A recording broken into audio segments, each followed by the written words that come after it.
Hey, everybody, this is Jim, the tabletop engineer. Welcome to a live session.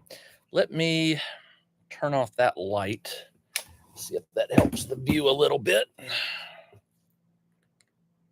that's a little better. All right. It's Saturday.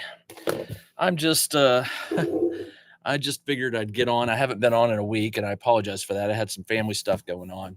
Could not get a live session done, but just got just got through going playing some Marvel Champions with some friends. Got home. I've got some lasering to do. I figure I'll do that while I chat with you. And I've got some random bits to do. So before I get started, something cool to share with you. My friend Bill, you know him as Wylock or of Wylock's Armory. I got my copy of his new RPG called Neon Skies right here. It's a hardback, a cyberpunk RPG that he designed himself. Um, I've only read about maybe a quarter of it. I went to bed last night reading it and I wanted to get through it all, but it's dense and it's very good stuff. But I fell asleep and couldn't, not because it was boring, but I was tired. Um, just an amazing book. Um, this one, his art is done by David Simons, who lives in North Carolina, maybe South Carolina. I think it's North Carolina. And I met David a couple years back at Mythic. He actually gave me that painting right there of a goblin with a pair of goggles and a wrench, and was so appreciative of that. But his art style, he goes by Arc Vein, ARCVEIN, all one word, Arc Vein Art, and he's good. He's good. He and Bill teamed up to do this, and his artwork is fantastic, especially for cyber fantasy stuff. I've seen his sci-fi stuff, but his cyberpunk stuff is just so. I fell in love with cyberpunk when I was in high school. I read Neuromancer by William Gibson when it was released. I think it was 1985. Has it been long? I don't remember the exact year. I think it was 85. I could be wrong, but it was brand new. It had just come out. It was sort of shaking the sci-fi world. It got some awards. I think it got them all at some point. It won all the sci-fi awards. And I was heavy into sci-fi, always have been, but at the time, anything and everything that I felt was award winning or had changed the world. And I forget how I got put on to Neuromancer, but I found it in the bookstore. I bought it. I read it. I understood about maybe 75% of it because it was so cutting edge at the time. It was new. You know, we didn't have the internet and we didn't have the reality of brain implants like Elon Musk is currently talking about. None of this was on the radar. And here's this book that is 40, 50 years ahead of its time. And I read it and I immediately read it again. And I think I caught I, I still read it every year. I read Neuromancer once a year. It is my one of those. And now there are other books I do that, but Neuromancer I read once a year. And I will be honest, every time I read it, I find something new. I find some twist that I was like, I never picked up on that. Oh, I never picked up on that. And hey, Craft, it is if you've never read Neuromancer by William Gibson and you're a sci-fi fan, you owe it to yourself to read it. It's never been made into a movie, which I find just shocking because it would be an incredible movie. It'd have to have the right director, the right special effects, the right actors, all that stuff. Unknowns. I think it would need to be unknowns playing it because the characters in it they're on the fringe. They're criminals and they noticed and you couldn't put like for instance if you ever watched Johnny Mnemonic, that is a William Gibson story. It was with Keanu Reeves, came out in 90 96 97 95, I can't remember. It was a short story of his called Johnny Mnemonic, which the story is so much better than the movie. The movie was fine. A lot of people hated it, but hey, it put us in that cyberpunk world. And Johnny was uploading illegal data into his head, and those parts of the story remain. But the story did take a side It introduced Molly Millions, which is a major character of hers, the one with the talons. Although in the movie she was played by, and I just went blank, from same lady from Starship Troopers. I just went blank on her name. Anyway, she played it, but she didn't have the embedded mirror shades in her skin, which, again, an unknown actor would probably agree to that. A face actor actress would never agree to that. Probably not. But I am so waiting for a William Gibson Neuromancer movie. There have been hints for the last 20 years that some director bought the rights and it falls apart, and then somebody will do it and it falls apart. And I don't know what the holdup is, because it isn't a book and you should read it. That's all I'm going to say on it. But Bill, if you're watching or listening, congrats, my friend. I remember when you announced this, it seems like 2 years ago, maybe. You started running demos of it at MythicCon, maybe even Mace, when it was Mace. I can't recall. But I remember when this was just like early alpha, and you sent me some of the early rules and stuff to look at, and I've been watching you develop it. And what a great bucket list item, and maybe this isn't your last one, but to be able to say, this is my game, I wrote it, I created. I want to congratulate Bill. Neon Skies. I don't know. I know it was kickstarted. I don't know yet how, those of you who didn't get a copy and want one, I'll try to find out from Bill where it will go on sale. I don't know anything yet. Like, I don't know if it's always going to be in hardback, if there'll be a paperback version, none of that stuff, but I'll come with and let you know. And what he's done here always has a spot in my heart. So really, really cool. So let me talk to y'all about what I'm doing today. Well, what I'm doing today is I'm in my workshop, obviously. I have a laser business, and right now I'm sort of caught up. I've got some stuff that's not due to be shipped for a week or so, but I'm caught up on everything that's sort of urgent. And so sometimes what I do when I'm in the mood to get some stuff done, I'll come down to my workshop and I will get ahead. I'll create some things or cut some things in advance, anticipate. Back there, you'll see a board right there. I stained both sides of it. I'm letting it cure right now. You can buy it here. Okay, cool. I stained it on both sides. I'm going to be making some of my Cthulhu Death May Die game boards probably later this afternoon. I need to give that an hour or two to really cure. I'll show you. This is what I'm going to make. I'm going to be making maybe 5 or 6 of these little stands with the metal feet, and there's a plate that goes in here that sits over the game card. And hey, random guy, welcome. These have been doing really well. And normally I would not make a bunch in advance because, well, I try to make them on demand, but they're in demand. I just ordered 25 sets of feet. That means 100. There's 4, I ordered 100 feet for 25 more of these, and they just came in because I had run out on my Etsy shop. I was out of stock. So when you have an Etsy store, you can put 100 on there, 500, just put 1,000 on there, and it just means you're never going to run out, right? Well, when you have something like this that's custom made and it requires a component that you may not be able to find just anywhere, I have to special order these.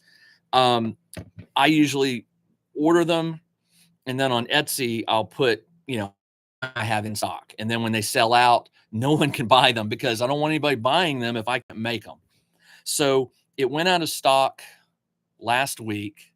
I had already ordered the feet. They came in a few days ago. So I added 25 more. And I have a feeling, because it says it's in like 18 people's inbox or shopping cart. And I already know I've already got an order today for 2 of them.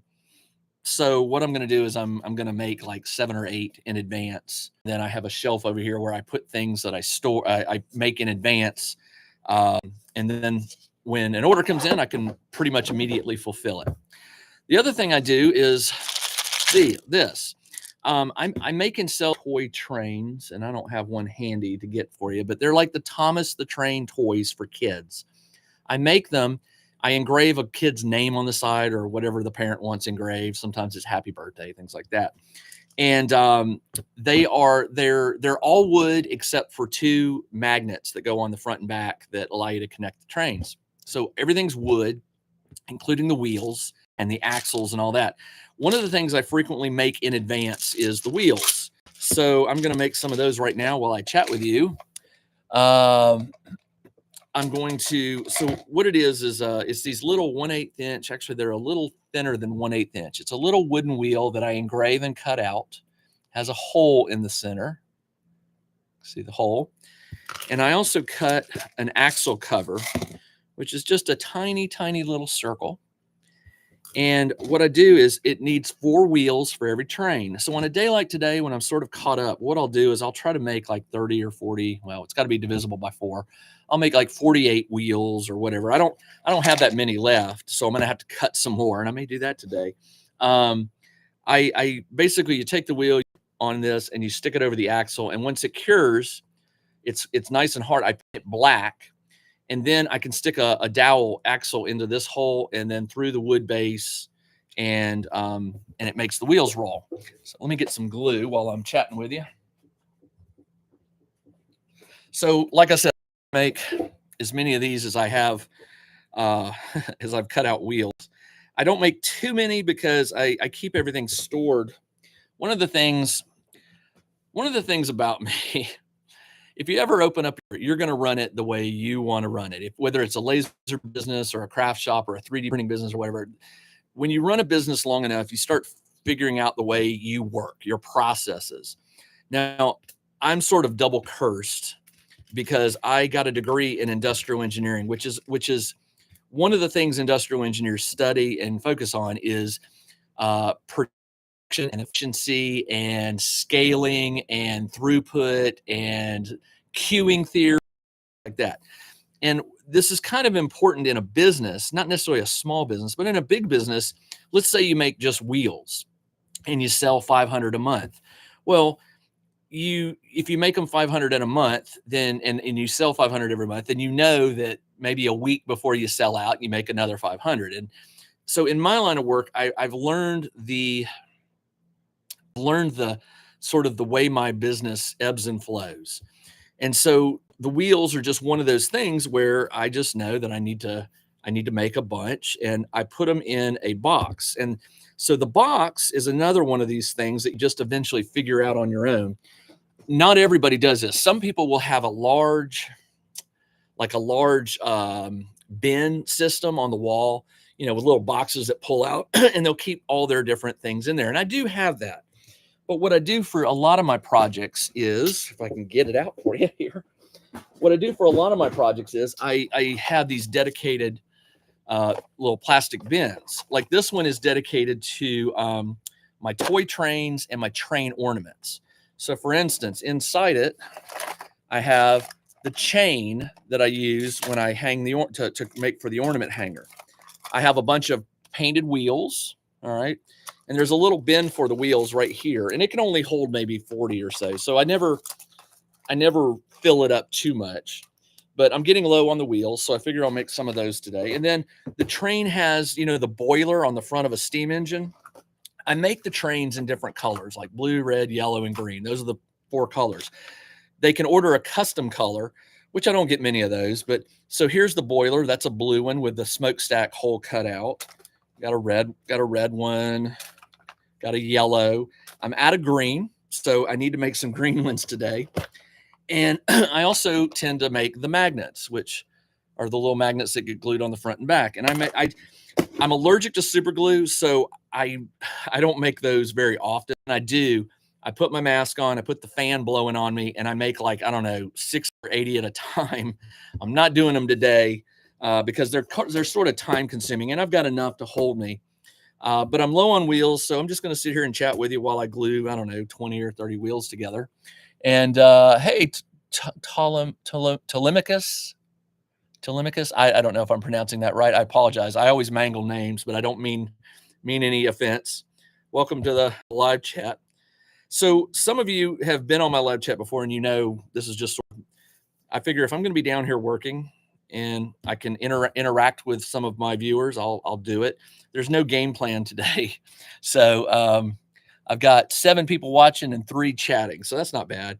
If you're out there just watching, you can say hi. Let me know where you're from if you don't mind telling me. I always like to know where my viewers are located and what their time zone is and stuff like that. Pretty afternoon in Atlanta. We are on Eastern time, so it's currently 2:30 nearabouts, and I'll probably stay on here with y'all for maybe an hour or so, or until I have to leave, which right now I don't have to. What else am I going to do today? Well, after I finish gluing up these wheels, I've got to cut some. I've got to cut some more items. One of the items I sell, I mentioned my Thomas the Train, Canada, random guys in Canada. Okay. One of the things I sell is, these toy trains. Well, years ago, I had somebody ask me if I would make a covered bridge that could be locked into the track system that the Thomas the Trains use. It's all wood. And so I designed a train bridge that could be personalized with like a name, like John's Bridge or something. And it has a monogram on both sides and stuff like that. And so I got an order. Those are something I might sell a couple a month. And I usually keep 1 or 2 of those pre-cut and ready for painting, because the paint color can be selected: red, blue, green, or yellow. And I got an order yesterday for 1. And so my general work is, if I'm going to make 1, I'll make 2. And in some cases, if I'm going to make 1, I might make 5 or 10. With the bridge, I tend to make just 1 extra, sometimes 2. It also depends on how much wood. I try to use scrap wood as much as I can for. And so today I used a piece of scrap wood. I cut more. So I cut 1 more bridge. And in just a minute, after I finish these wheels, I'm going to glue up 2 of those. And then I got to go paint 1. Hey, Tony, welcome. And Toby's here. Hey, Toby. Toby is our game creator for 2D6 Dungeon. If you don't know it, I've got videos. Go watch them, and watch 2D6 Dungeon, because it's one of my favorite solo games. And he's really good about answering questions, because I hit a part in the game the other day that I had never done before. I have just discovered the value of thrown weapons. I wish I had discovered that earlier. I know I read the book in full, but somehow I just glossed over thrown weapons. And so I got this +3 throwing axe. So I was throwing that thing around, and I was actually not really following the rules. The rules say that if you throw it and it gets through the armor interrupts of the enemy, then you can possibly retrieve it. And then you roll a die to see if it's broke or retrievable. Well, I got this one with a returnable rune on it. So it comes back to your hand 1 time, so you can do 2 attacks with it. And I did it wrong. I thought that as long as it did damage, you could always recover it. But the rules say if it deflects. So what that really means is if you hit the enemy, it still does the damage, as I understand it. But if it's deflected by their interrupts, then it's not recoverable. I guess it breaks or something like that. And so that makes more sense, because I was throwing that axe around at like 3 or 4 enemies before I kind of figured it out. But it is what it is. It's a fun game, and if I played something wrong, I just keep going forward and learn from my mistakes. Toby, I don't even know what time it was his time. He's on UK time, but I emailed him real quick with that question, because it was burning question, and he got back to me pretty quick with it. And of course, anytime you email the game creator about a rules question, the answer is always going to be that you did it wrong. And I knew that. I was like, I know I'm doing something wrong. I've never emailed a rules question and had the author, you read it right. You did it exactly as I meant to be played. So there you go. Now maybe you have, but I've never done it. I always do the rule wrong and then go, maybe I better ask the game designer about that. And I tell you, when you play indie games like I do, I play a lot more indie games than I do like company games. When you play indie games, you can often get answers to your question.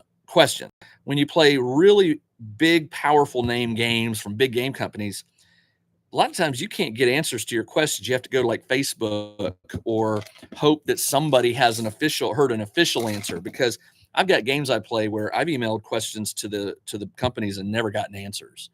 And so thank you, Toby, for responding very quickly to that. Let me count these. 1, 2, 3, 4, 5, 6, 7. Need one more wheel, and I'll have 1, 2, 3, 4, 5, 6, 7 for a little while. The trains sell pretty well. The trains, I probably get, I don't know, 3 or 4 orders a week during like non-holiday times, non-Christmas. There's always birthdays. The funnest ones I get are when I get these giant orders for like 20 trains, because some mom is throwing a birthday party and it's train themed and she wants to give every kid a train. And so I end up making like this rainbow. It's almost like Skittles thrown across my workshop, because it's all these trains of different colors and things like that. Let me finish up. Let me see if I can find one. Okay. Because I figure you got to know what I'm talking about. So like, do I don't have, let me see. Do I have one? I don't. So here is an unpainted one. This was the prototype. Well, an early prototype for my son Sawyer. And this was unpainted, but it was basically, can I do this? The magnets came, I stole them from a real Thomas the Train. I pried them off, glued them on, proved that I could make this. And then I started making variations. Like, this is my diesel. This is the diesel train. You can see the wheels. All right. They have a wood axle and they spin. And there's a wooden base that the train is cut down on. I engrave words on the top, paint a color. But that is that's the train, in case some of you were wondering. So I got a lot of comments here. Let me try to catch up. We got Todd. Welcome, Todd. Let's see. Tony, Toby. Everybody's saying hi. Right. Okay. John is in Louisiana. I was born in Louisiana. My family, a lot of my family is Cajun. So, ooh, yeah, hello. Toby, traveling with Todd. I posted quite a few questions on Board Game Geeks for TDC, and Toby's all, yeah. Board Game Geeks is another place you can get answers. A lot of time with Board Game Geeks, though, I get like, you'll get conflicting answers. You'll get one guy going, no, that's not how you read this. And then you'll get that argues, and both sound valid. You're like, oh man, I got to pick one. So, like I said, if you can't get an official answer, sometimes you just have to take the best guess. John, let's see, Toby John's here. Okay, those are great. Thank you, appreciate it. All right, so what I do is I've glued the wheels together, and then I don't do this just yet. I have to paint them. But before I paint them, I just take some masking tape, and because spray paint will blow these away. If you go outside, you just sit them on the thing and you hit them with spray paint, they'll fly. Do you know that I learned this from trial and error? Yes. So what I do is I take a piece of duct tape and I just start putting them on here. Try not to mess with the circle that's been glued on top.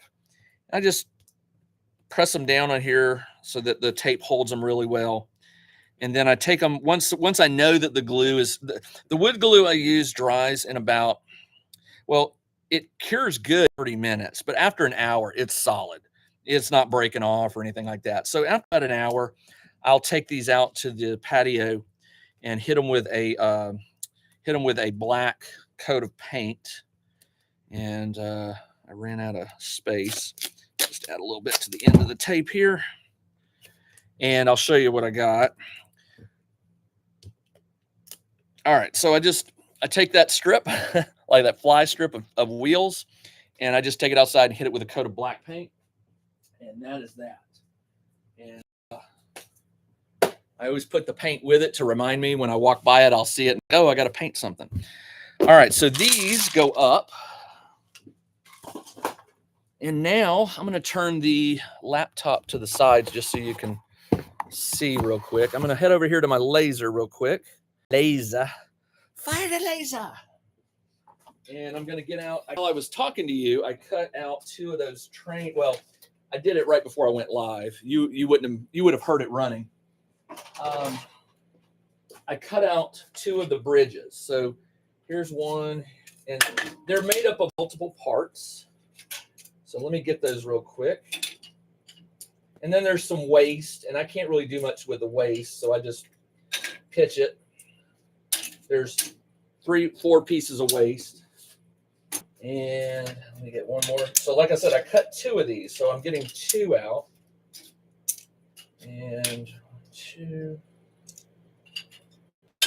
2, 2. Okay, got all the parts. All right, and then all this is waste.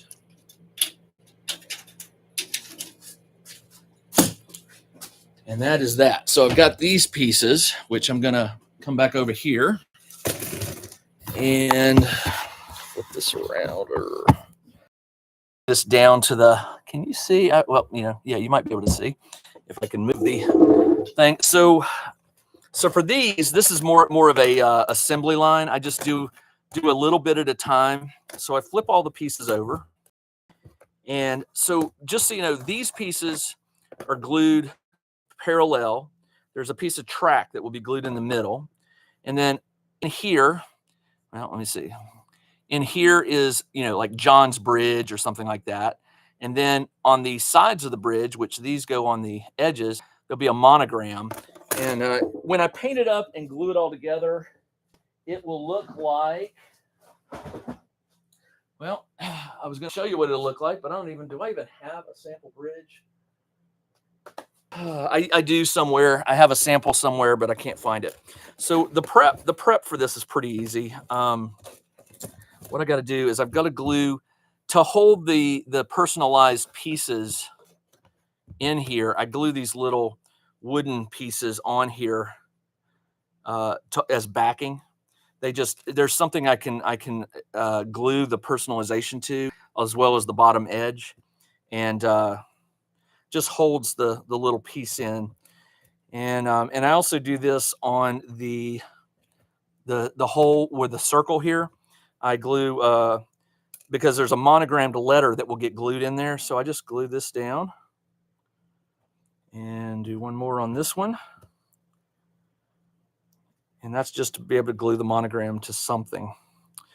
And then these pieces are spacers. They go here. And what they are is they're just for well, first off, they provide a place for the monogram to be glued to or rest against. And they also are a spacer that I use for the track. I could have glued the track directly to this, but I wanted a little more space for the train to go through it. And so I came up with this these spacers here. And then these little pieces, once this is all glued, these will be glued in facing outwards. They'll be glued into the sides of this big hole here. And what this is I cut out these rooftops out of a darker walnut wood. And there's 2 layers. There's a little shingle roof, and then there's a big roof on top of it.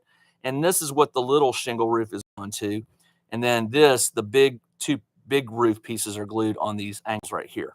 So I've done one of these. Let me do one more, and then I'm going to call this one done. Well, until the glue dries. And the last step I do is I glue the train track in, and I'll do that in a little bit. Right now I'm not, because I want the glue to dry really, really well. So if you'll just bear with us a second while I put these on, we'll move on to something else. And like I said, I've just learned from experience that if you can save some time, I could cut these out on demand. When somebody orders one, I cut one. Somebody orders another one, I cut one. But what I've found is it really doesn't take much longer to cut 2, or in some cases 3 or 4 of an item. And it's just nicer to have them waiting. When somebody orders it, you can get the order to them quicker because you've already done some of the work in advance. I'm going to get paid for this item, and I'm going to do it later. So I just figure I'll do it now, and it's just banking time. I'm just banking time that I won't have to spend making this part when another order comes in. And so what'll happen is I sell this one, this one. When this one sells, I won't make any more until another order comes in, and then I'll make 2 more, maybe 3 more. When it gets closer to Christmas, is when I sometimes up my numbers. I'll go from, like for which I sell quite a few of those during Christmas. If I end up making 1, I might make 4 more. So I make 5 in a batch. It just depends on the season and whether I think it's a hot seller or not. Let me see. How do you handle shipping? Do you have to keep boxes on hand? Do you have to run it? I can't walk the camera over there because of the way I've got it all plugged, but I'll spin this around and I'll show you. If you look, hold on, I'll be right there. Spin the microphone around. So let me see. So right here, this white shelf right here, that's where I keep most of my boxes. Down here, you'll see some, well, right there. The camera's reversed, so it's a little tricky. Right there is a stack of big cardboard boxes for some bigger items. The table in between these two, this table right here, is where I have you can see my label maker right there. That's my label maker. And then over here is a shelf of my zines. And I have another one of these, which you can't see out of camera right here. I have 2 of those holding all my zines.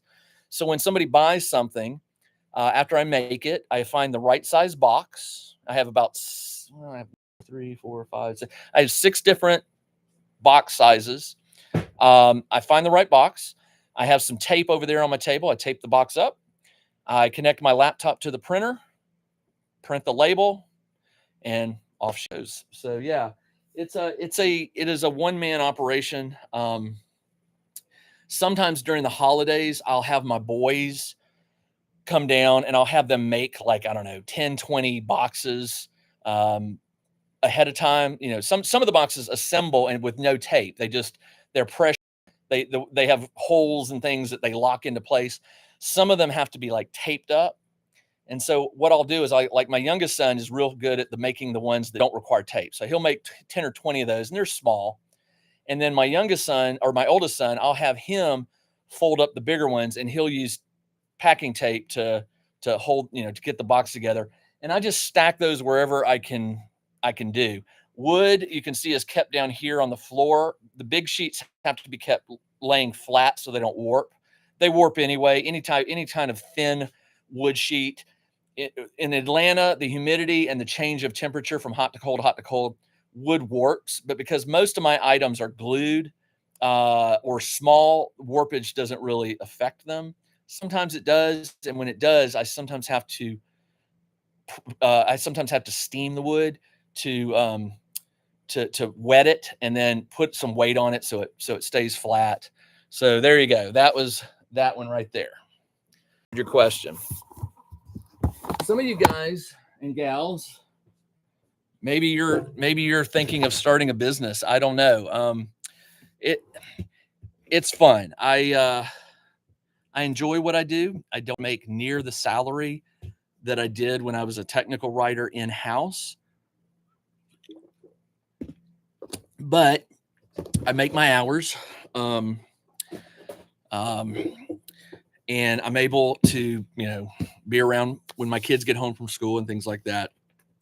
There are dry periods where there's very little coming in, and that sounds like a bad thing, but remember, I write zines. That's one source of income. I have my laser business, which is another source of income. And then I have YouTube, which is a source of income. And what else? I have different ones. I just went blank on it. I have a Patreon, which brings me in a little. When the laser business is slow, the zine business picks up. And when between zines, because I don't do them every month, when zines are down, I tend to focus on making new products on my Etsy store and things like that.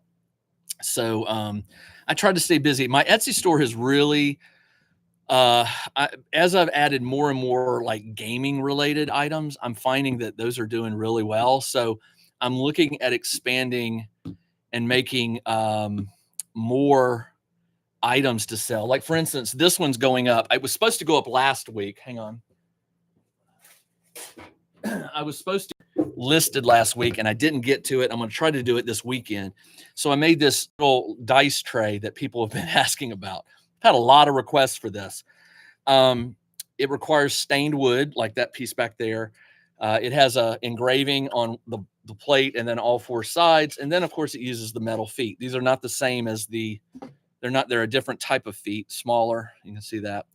But I got people screaming for these. So I need to get this listed. The reason I've been delayed on this is I've been trying to,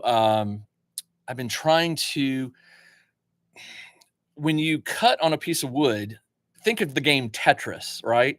So this is made up of 1, 2, 3, 4, 5, 6, 7 pieces. The base, the four sides, and then two other squares that are glued on the bottom to give it weight and to give me something for the feet to be screwed into to grab.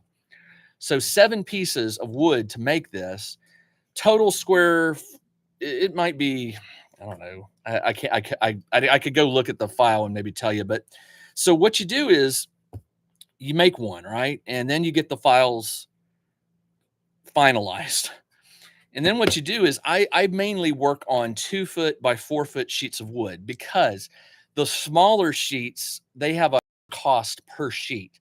So when you work in the wood industry, you want to buy wood as big as you could. I would love to get 4 foot by 8 foot sheets, but they won't fit in my laser. My laser can hold 3 feet by about 5 feet, which is more than enough for what I need. They have big industrial laser cutters, which you could put a whole 4 foot by 8 foot sheet in there. But I have a big laser, but it's not that big. Deal with these 2 foot by 4 foot. So what I do next is, to reduce the cost of this item, I try to fit as many of these onto a single 2 foot by 4 foot sheet of plywood. Sometimes that involves playing around with a layout, right?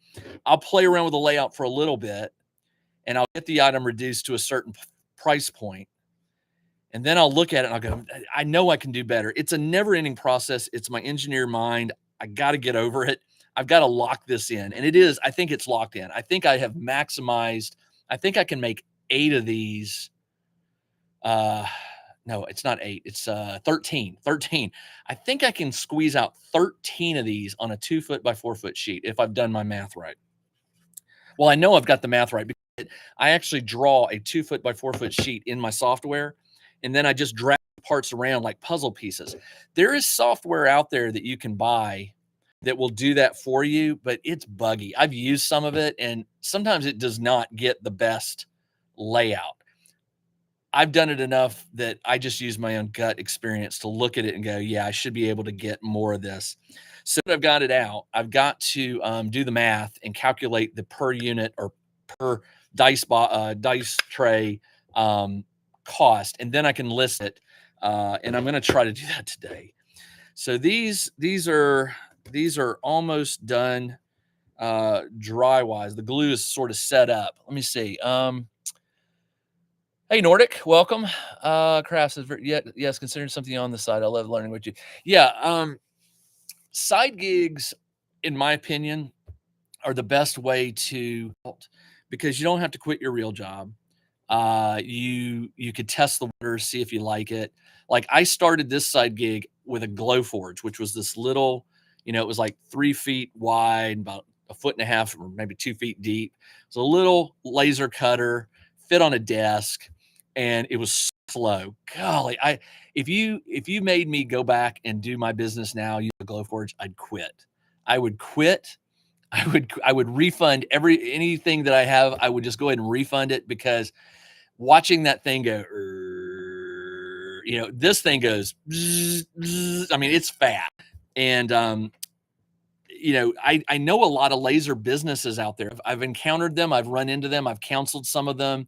They use a Glowforge, and I just, when they're showing me their Glowforge in action or whatever, I'm sitting there going, time is money. Come on, get that thing going faster. But it only goes so fast. And but yes, a side gig is awesome because you can test the waters before you jump wholeheartedly in. And I have a lot of friends who have started with a Glowforge like I did, and then moved up to bigger lasers, and now they're doing really cool things. The Glowforge, I'm not knocking it. It was a great laser for cutting my teeth on. It taught me.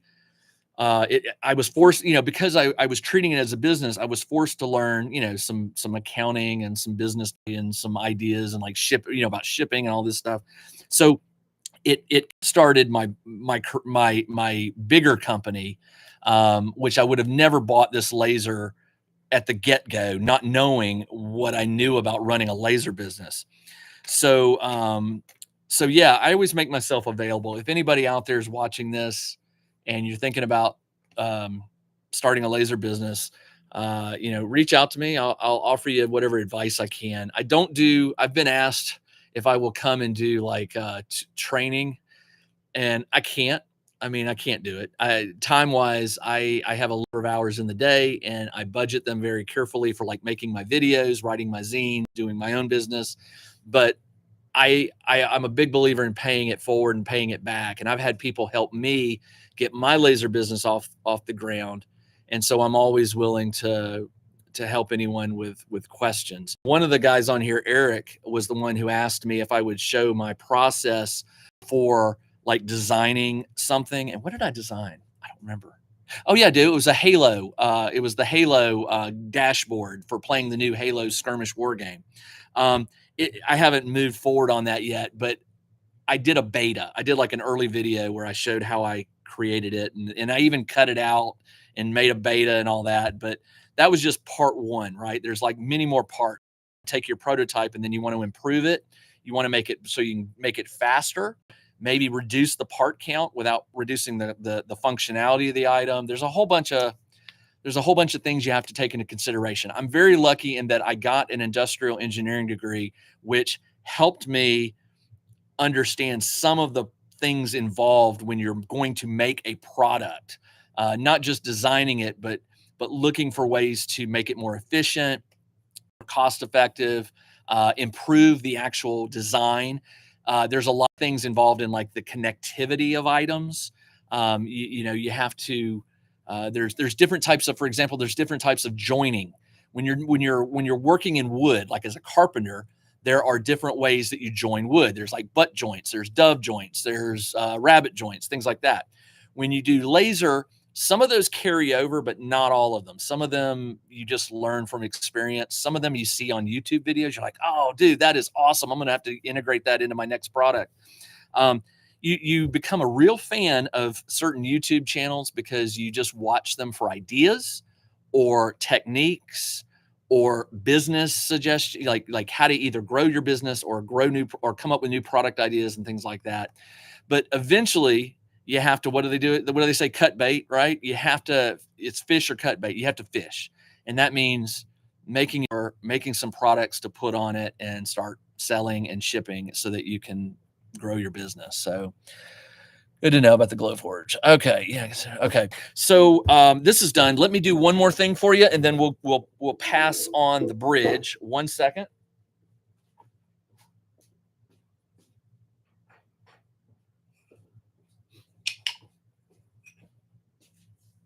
So I buy these from Amazon because if I buy them from China, I have to buy them in such quantity. It's just not worth it. I buy them from Amazon. They come as a 6-pack. And usually around August or September, I'll place a big order with Amazon for like, I don't know, 10 or 20 packs, 60. Yeah, that's about right. 60 or more. Just because of experience, I know that I'll probably do 60 bridges at least, maybe more. And so this is what the train rolls on, right? And so what happens is I take this, move the camera down again. I take this and I glue. Now, one thing you want to invest in, if you're going to ever do any lasering or making of woodworking products, you want to invest in these. These are called 1, 2, 3 blocks. They're used by machines, but they're heavy and they're 90 degrees and they have they're 1 inch by 2 inch by 3 inch, perfect. I use them in various ways. I use them sometimes for the measurement. Sometimes I use them for the weight, and then sometimes I use them for the 90 degrees. In this case, I'm going to use them for the 90 degrees. What I do is I put a bead of glue along this one and a bead of glue along this one. And these will be set aside because I really want this glue to cure overnight. I usually leave these to set overnight. And then what I do is this edge right here, I just line it up visually with the flat edge of the not this knob here, but the flat edge of the track, and I just line it up, and then I take one of these and I put it up against it, and then I take this and I do the exact same thing. You may be thinking eyeballing it is not accurate. It is for this kind of toy item. Uh, the track is what you want to connect to the next track. It's slightly off. It doesn't affect the roof or anything like that when you glue it down. If it's off by a millimeter or two, it doesn't. I still want it to be as accurate as I can, but it doesn't have to be like super precise. If an item has to be super precise, you use a third one and you push it up. Well, you can't do it here, but like for instance, I could stack these like this. Now, this is preventing me, this protruding knob here is preventing this from going flush. So what I do is I just push it as far forward as I can, and then I would place a second one on top, and I could push it forward and make sure that these two pieces are against it. Then I know it's squared up, but that's how I would do it. There's lots of different ways, but I don't need to do that. Let me glue this one, and we are done with the bridges for today. You guys are funny. I'm like, do people really find this interesting? I'm running this as a gaming channel, a gaming, now I do make gaming things with my laser, but I always find it funny that I guess it's because I've been doing this so long, I'm sort of like numb to it. I'm still fascinated with machinery and making things. I still love to make things, but the laser business has sort of become it's its own animal now, and I don't really think much about it until I'm making something and describing it to you. Like, yeah, I can see why this might be interesting to some people, probably not everybody. But that is 2 trains. Now, what I'll do next is after those 2 pieces dry really well, I will glue these 2 pieces on the ends. One here and one here, and I'll let those dry really well. I do those with super glue mainly because I need them to dry quicker than wood glue. And also, since they are holding the roofs, kids are pretty rough with toys.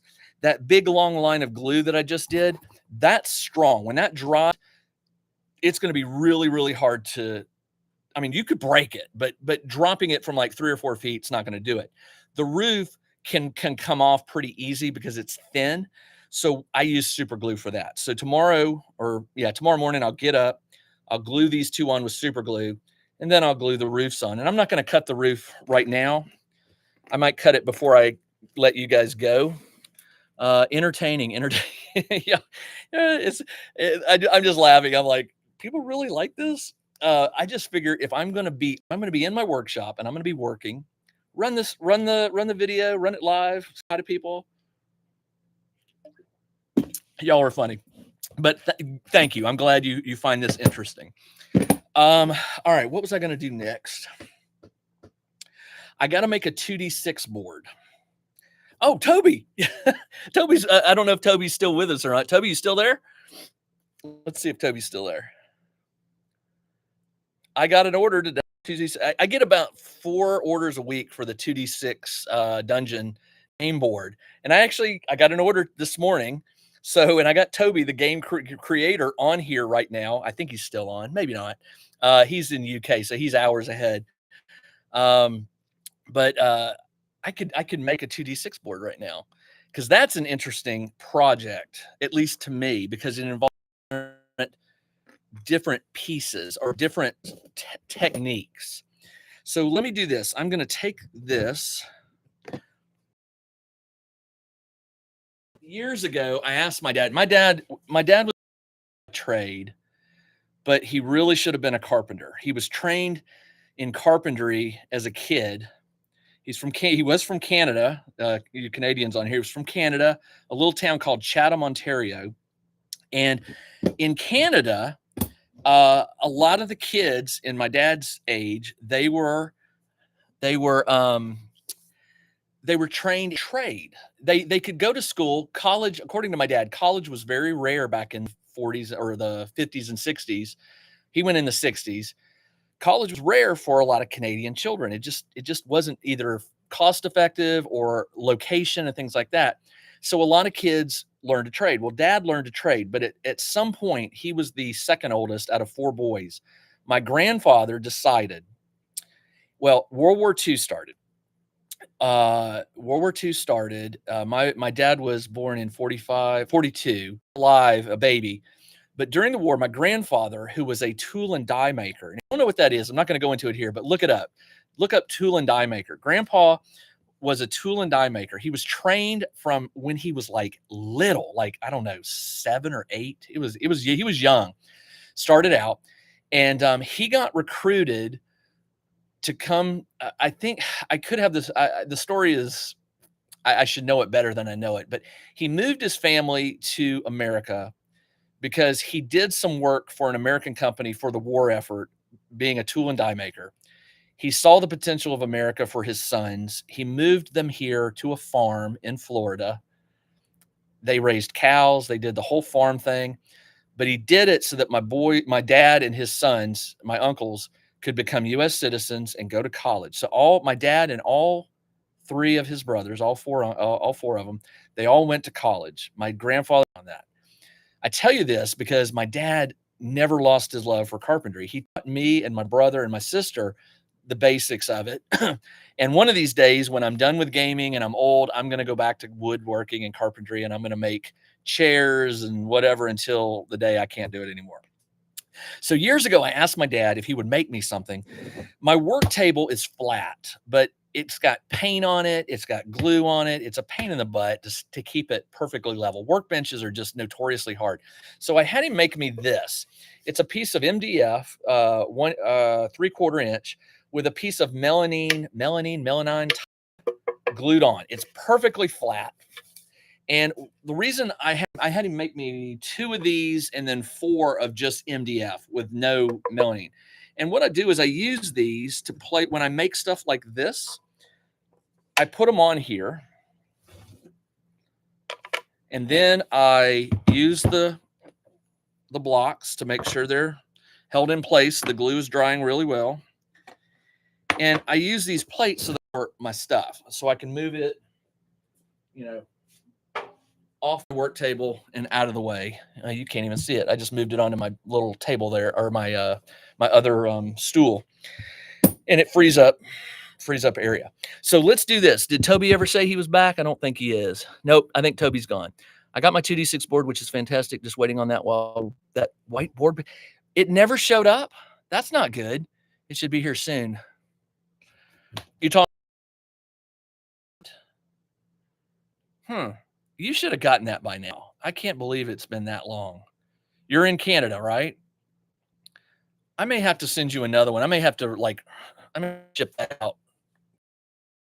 I believe you're having to wait on that piece. I know initially it was my mistake that I forgot to include it, but I sent that a week or two ago.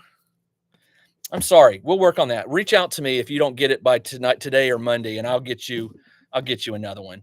It is called snail mail. It is, but still, come on, man. I'm in Atlanta. It's not that far. Shouldn't take that long. I'm going to show you how I make the 2D6 board. The 2D6 board looks like this. I was playing 2D6 just last night. It's a flat board. It holds dice. It holds dice, and it holds my map, and it has a dry erase piece here, which I can write on and erase, and then it holds the combat card here. It's 2 layers. There's a base layer, which is just this shape, rectangular, with some holes cut out so the dice. This top piece, which has the cutouts, and this piece glues down. This piece is with, I don't know if you can see, it says armor block health. I took a picture of this, so even if the dice fall, I've got it locked in. So I'm going to make one of these real quick, or at least show you how I start making it.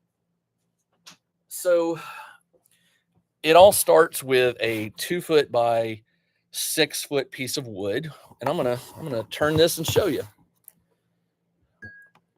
And I am going to do some painting in just a bit. I think I'm going to finish up today by doing some painting.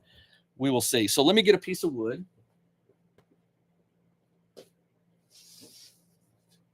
All right. 2 foot by 4 foot. And I like it when wood has, natural markings on it and stuff, because that will be included in, when I cut a board, if it has this on there, it goes, because it's part of the wood. So let me put this in here. And the wood usually has it always has one good side from the wood plant, but sometimes you get lucky and both clean. But I want this side to be the presentable side. It's the nicer side. And the wood is a little warped, so I have to use these. These are pins. They're honeycomb. There's a honeycomb plate out of the laser, and this goes down in the hole, and the arm presses down and holds the wood in place. There's a slight curve to the wood, which will not affect the final item, but I've still got a place. Then I move the laser head to the top left corner of the wood. That will be the origin 0, 0. I press origin to lock it in on its position. Close the lid. Over here is a keypad. It holds 100 different files, and I've already maxed it out. I wish they would find a way to increase that. Although thumbing through 100 is also a pain in the butt, so never mind. I go File, and I'm doing a 2D6 board. So I come up here to, I'm looking for, I give all of my files a name, and this one will be called 2D6 BK for the back piece. And let me see, where are you? 2D6 back. I'm having to thumb through a bunch. Come on, where are you? 2D6 back. Is that it? 2D6 back. Where are you? I used to have here it is. Got it. I used to have a piece of paper with all the numbers, and I lost it. I'm tired of looking for it. So once it's locked in, I press frame, and what it does is it moves the laser so that I can visibly see that it's going to hit all the wood. Let me do it. So it's tracing the item, and it's all on wood. If it went off the wood, then I know it's not origined right or centered right. I press start, and that light came on. You can see that's a fan that's sucking the air out. It's blowing air and sucking air out of the back window. You see that plate that I designed back here? It's venting out. It cuts it pretty quick. It can cut that in like a minute or less. It's already done the top. Now it's doing one side. It'll come back and cut up, and that piece will be done. So that's the simple part for the 2D6 game board. That's the back piece. And it's almost done on the bottom, and it's got one more top edge to cut up. Don't look at it. You can look at it. You're not supposed to. The glass will protect your eyes from reflection, so I don't have to wear goggles. But you really shouldn't stare at the high laser point, because that's like bright like the sun. So you don't look at it. And when it'll beep, the light goes green to indicate it's done. And the fan pulls the exhaust out. I don't think you'll be able to see back there, but it looks hazy. That's not smoke. Trust me. It's just a little bit of smoke. And after it exhausts, it takes about 20 seconds. That light will go off when there's 10 seconds left. And then once it turns off, I can open it and pull that piece out. There we go.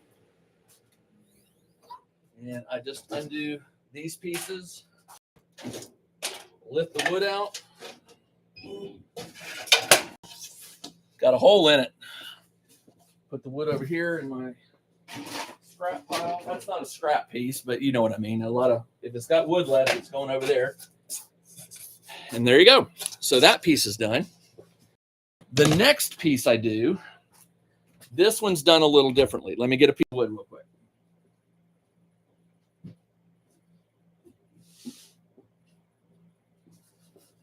So I mentioned earlier that I use different sizes of wood. The 2x4 is my preferred. This is a 19 by 12. It's a weird dimension. It's standard in the industry now because Glowforge, which basically started the hobby industry, they define 19 by 12 as the size would fit in the Glowforge.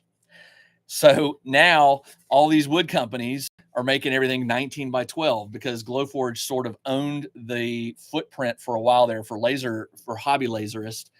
And now you can get lasers of all kinds of sizes, but the wood companies are still sticking with the 19 by 12. So you live with it. But the reason I use the 19 by 12 is I have to cover this with tape. You don't have to do this, but if you don't, when it's engraving the wood, the letters, it will leave a smoky residue on the wood. And so then you have to take alcohol and clean it off. It's just an extra step. So you can clean with the alcohol or you can use tape. And they sell this in a roll. This is 12 inches. So basically what you do is you apply it to the wood. You just press it down on the wood and you roll it out. And I shouldn't be doing this on the glass. I should know better. But I need you to be able to see. And then you just sort of, and then I'm going to cut this with my blade. Just give me a second doing. All right. So I've covered the wood with this tape. And then what you do is you do what's called burnishing the wood. It's just basically taking a really hard object and just going over the tape to really press it down so that it adheres to the wood really, really well. You don't want any bubbles. I mean, if you get bubbles, it's no big deal. But if there are big bubbles, when it cuts through, soot or smoke can do what you're trying to prevent, which is the debris ending on the wood. I still sometimes, when I take this tape off, I still end up having to do a little cleaning with alcohol, but not near like the whole board, right? All right, so I take this, put it in here, bring laser up to the front left corner. I go to my files and I choose 2D6 FRNT for the 2D6 front, which is 2D6 back. All right, I know it's down here somewhere. 2D6. Oh, I make a right-handed version and I make a left-handed version. So now front and 2D6 FRNTL for a left-handed. It's basically just a mirror version. So a left-handed person will have the map left side and all the dice will be on the right. Once it's in, I select it. I do the origin and the frame to make sure it fits on the wood. Which it does. You do this enough, you just get to where you just know. And then I press start. Now this takes about 5 minutes, maybe 4 minutes. Is it loud? Can you hear the laser running? I think you probably can. It's a pretty loud thing. That little P ship can, okay. Yeah, sorry. I thought somebody was responding. So yeah, that's how I make a 2D6 board. After this piece is done, I apply glue to the back, glue it to the base. I use these blocks to weigh it down so that it gets a good grip. And then after the glue dries, I put it in a box and I ship it. And actually, that's not true. There's one more thing to cut, which I don't have to, because remember, I like to do things in batches. So I already cut a bunch of the dry erase pieces that will drop down in there. And as a matter of fact, random guy, I'll send you another one. If you don't get it by Monday, email me and I'll put another one in the mail to you. And I'll try to send this one faster. I'll pick a faster way to get it to you. And if you get both, great. You got an extra. You got a spare. It's no biggie. Sorry. Sometimes your laser makes weird noises. You get to where you're sort of like a dog. You're like, what was that? Sometimes it pops. There can be there can be voids in the wood. They're almost like a little gas pocket. And when they get cut, sometimes they'll make a pop. And it's just trees, man. It's nature. And that's what just happened. I don't know if you heard it, but it was this crack or pop. And a lot of people think it's the glass. It's not the glass. It's the wood. Because when the laser hits it, it's hot. And there's pressure. I guess the bubble is a little air pressure. So when it pops it makes a nice little crack. Okay. So that wood is still, I try to let that, as much as I'd like to make some of these right now, I really want that stain to cure really well. So I'll probably do those tonight or tomorrow. I've got 4 of them that have to go out on 27, 28. They got to go out on Tuesday. Is it Tuesday? Hold on. Today's March 1st. Yesterday was 28. 1, 2, 3, 4. Yeah, March 4th. Okay. March 4th, I've got to put 4 of those in the mail. So I've got a few days. And then I can, on a single sheet of that, I can make 7 of them. So I'll have over, not bad. And I have one sitting, I have the pieces for one already cut. I just didn't make them. So I'll have 4. I'll have 4 that are ready to go. And I make these in batches. So when I make 4 of these, I'll go ahead and make the other 3 from there, and I'll make this one too. So I'll have 4 that are ready to go. Ready to go.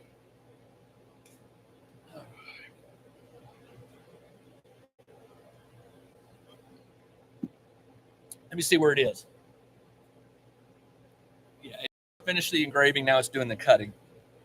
So any questions you guys have? Not necessarily about the laser, but our industry, our gaming industry, just seems to be an overdrive lately. I don't know about you, but I get probably 6 notices from her every day with game related launches. You know, they're RPG, or war games, or card games, or accessory items and things like that.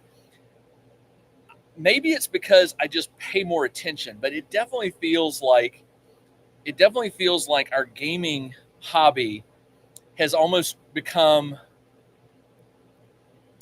it's like, it's just a normal activity that like golfing, or I would hazard to say that I think there is more gaming related products and new games and things being released than for a lot of hobbies like sports. Like with golf clubs, golf balls, golf bags, but there's not a lot of innovation or a lot of change. I mean, they might make new products, new golf bags, new golf balls, or maybe new club, but there's not innovation in our industry, in our hobby.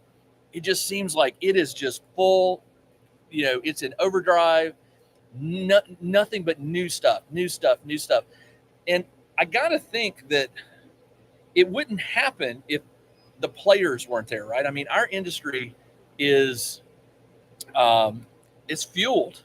I think there are more people who play games, board games, card games, dice games, or you name it, than there are other hobbies. I mean, people love football, baseball, and stuff, but watching it and playing it, we know that there's not that many professional football players, right? They say for every 100 high school football players, 1 or 2 go off to college to play in a college. And then out of all the college players, only a handful go on to play pro ball. So when you look at hobbies, our hobby just seems to be I got to think more people just enjoy gaming than other hobbies. I could be wrong. I don't know. I've ever done like how many golfers are out there versus how many people play board games, right? I think there's a lot more nerds and geeks out there like us than there are. I use the term loosely. Than there are jocks, right? I mean, when I was in high school, you had jocks and you had geeks, and my sister was never a geek until she discovered Battlestar Galactica, and now she's one of us. But it's just funny. I find things funny like that. So I was just the reason I bring it up is because earlier today when I woke up this morning, I checked my email, and God, I mean, I must have had 2 dozen. I'm not kidding. At least 2 dozen emails from Kickstarter and BackerKit and GameStop, or not GameStop, Game whatever the other one is, BackerKit, Kickstarter. I don't get a lot from Indiegogo. I don't know why. That's weird. I don't know. Is Indiegogo even? I haven't backed anything on Indiegogo in so long. I assume it's still in business, but I don't know. Maybe people have just decided that's not the way to go for gaming. I don't know. It is the golden age of tabletop. It really is. It really is. I'm glad to hear you call it that, because I think that's what I was looking for. It is very accessible, very short term for indie people, and not many. Yeah, yeah. It's just crazy. I like print on demand books, but I also understand it doesn't make indie create a lot of money at the same time. Um, yeah, I don't know. Print on demand is I don't know. I order print on demand stuff, and like Drive Through RPG, they take depending on how you're set up, they take 30%, if I remember right. So you get 70. So if you have an item for $10, you get 7. Drive Through RPG takes 3, which I think is a lot. But they also do so much of the heavy lifting. They host the item, they deal with all the payment, the storage, the transfer, all that good stuff. They've got a great system for when you load your items in. So I can't really complain too loud about Drive Through RPG. They do offer a very good service. I just wish I could make 90% versus 70%, but it is what it is. But creators get their, if they're thank you. Creators get their cut. If they're selling a PDF for $3, they're getting what, $2.10.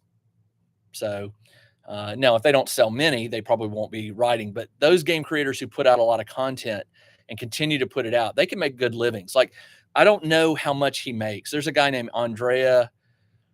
I just went blank. I didn't go blank on it. I'm going to try to pronounce it, but he's the guy who wrote For Against Darkness and all the. I'm going to say there's at least 100 books that he has put out based on that 4AD system, combat system, the dice rolling, the character creation, all that. He's got a Cthulhu version, he's got a sci-fi version, he's got the fantasy version. With the fantasy version For Against Darkness, he's got, I'm not making this up, he's got to have at least 30 to 40 expansion books released for Against Darkness. I probably have 5 or 10 of them. Every one of those he sells print on demand. He also sells through like Amazon, but Amazon is a print on demand. So technically he still gets a cut.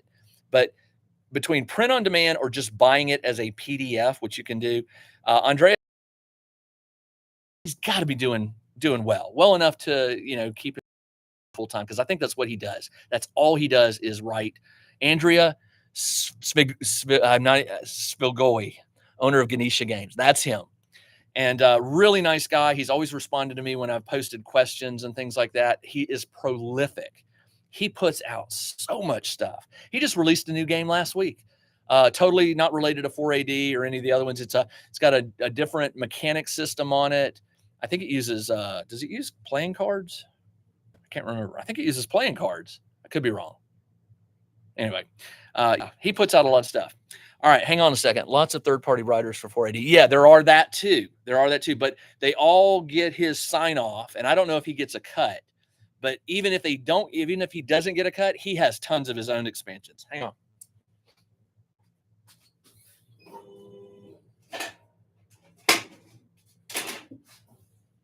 Okay, so what I'm left was with this. Now, if you look at the writing, you see that yellow haze. That's smoke. That's a debris that be on the wood, and you can clean it with alcohol, and it comes right off. It's no big deal. But if you put the tape on, what you can do is you can peel the tape off, and now the in the letters, like in the 2, in the D, and the 6, and the D there, you can see there's still some yellow. That's because that's tape still covering it. Because those have a hollow, I'll have to pull them off individually. But yeah, you just pull the tape off, and what's left over is nice clean lettering. minus the O's and D's. And what I do for that, no big secret, they make this little thing here for about $2, and you can get, it looks like a razor blade, right? It's a plastic razor blade like you would shave with, but it won't cut you. But it's just sharp enough, and you can buy like 1,000 of these. These pop off. You can buy 1,000 of these for like $4. It's crazy. I've got enough to last me 10 years over here. You just take it and you just scrape, and it gets that tape off.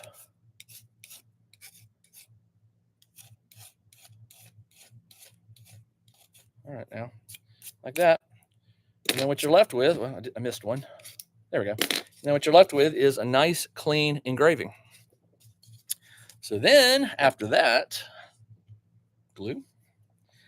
And now with anytime you glue a wood levels, anytime you're working in levels with wood, there's always going to be a slight, I mean, most wood has a slight warp, especially the thinner the wood. This is 1/4 inch.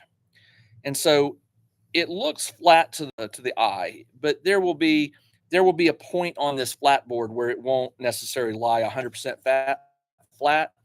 And that's where I use those. I just press them down, and they provide enough weight for all the glue to do. Now, let me show you a trick.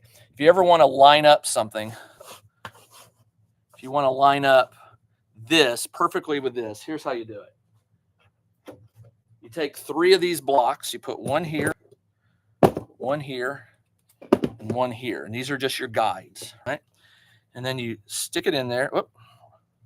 What did I do? Oh, no, it's not even the right size. All right, this is the 2D6 board. This smaller is the 4AD board. I did that. The good news is this glue will not dry so fast that I can't throw this in and do a 2D6. 1 second. I cannot believe I did that.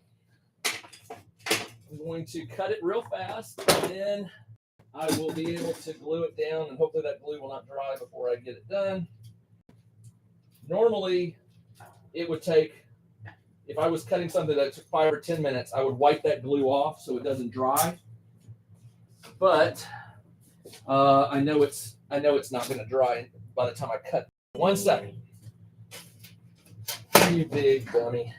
All right, let's get it out there. I cannot believe I did that. File 2D6 back.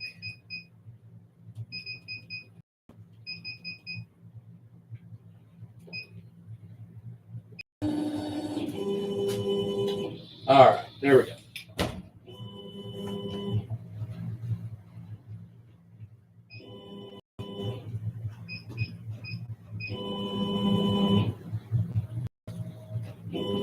That cannot be right.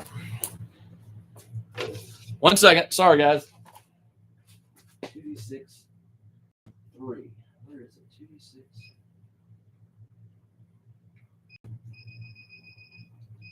Did I choose the wrong one? I know I did. 2D3 back vertical. There we go. Got it. Enter. Good. All right.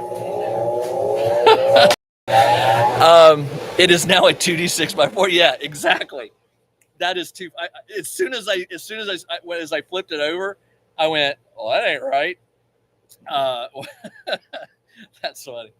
My old eyes. The writing on that screen is small, and I think what I saw was FRNT, and I have a 4AD FRNT and a 2D6, and I must have picked the 4AD, because the good news is I'm ready to do a 4AD board. So I'll put this over here and wait for someone to order a 4AD board, and I already have back one cut. The reason I don't cut those in advance is because they're personalized. People can specify what they want up here at the top. The person who ordered this one just asked for 2D6 Dungeon, and I have that one by default in the machine. 1 second.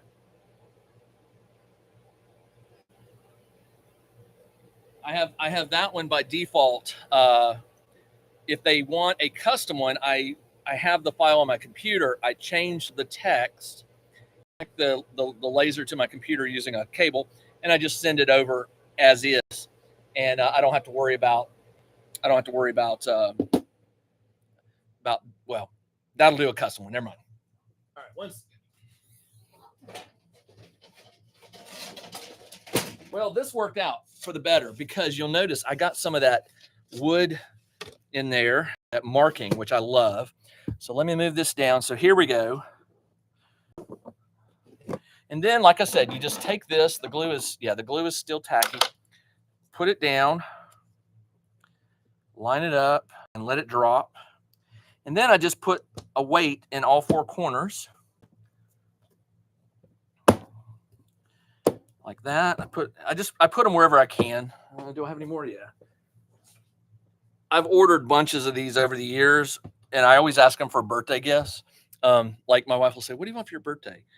And we don't buy like expensive things, but like birthday, I always go, "Yeah, I could use some more of these." So now I'm up to 12, and I'd like a few more. These are not cheap. I think you order them in pairs, too, and they're usually like anywhere from $10 to $20, depending on where you order them from. So they're not cheap for what you're getting, but they do make the best to weigh down things. And so you can see I'm just hitting all the areas to give it a nice, good weight.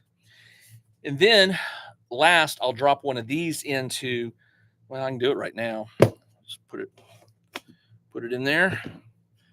And so I drop one of the dry erases in there. I need to clean it before I send it off with some alcohol. And then it's ready. And then every one of these boards gets a 2D6, gets one of my Blue Rocket, one of my tabletop engineer dice. So I take a die, I put it in the shift slot, and then I take a piece of blue painter's tape, secure the dice there, and after the glue dries, this one's ready to go. Like that. And so there you go. So that's a 2D6 dungeon. Somewheres by Jim. Yeah. It's actually, if you go to somewheres.com, SOMEWARES.com, it just redirects you to my store. But the actual Etsy shop, yeah, it's called Somewheres by Jim.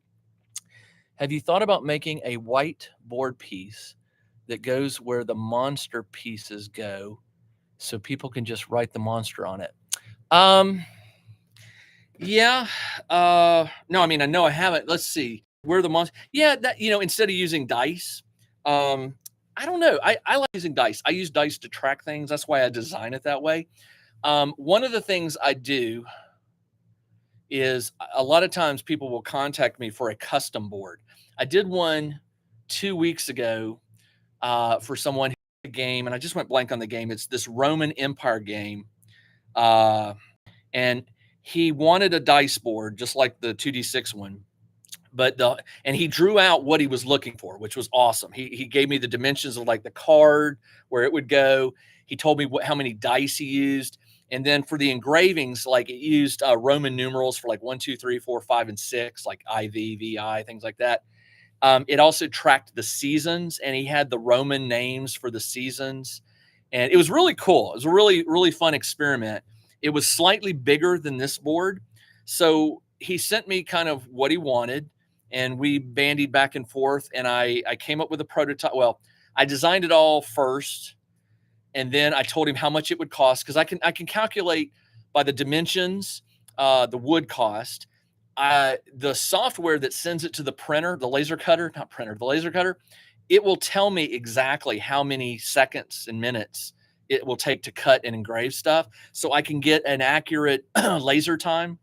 And then with all that, I can get him a prodded it. So I ran it through the laser cutter. I glued it up, shipped it off to him. And I think he said, he emailed me that he got it. He said he loved it, which you always want to hear that. And score. Yeah. So could I make something? The thing is, do you ever remember the Star Trek movie, the motion picture, Star Trek, the motion picture? There's a scene, my friends make fun of me.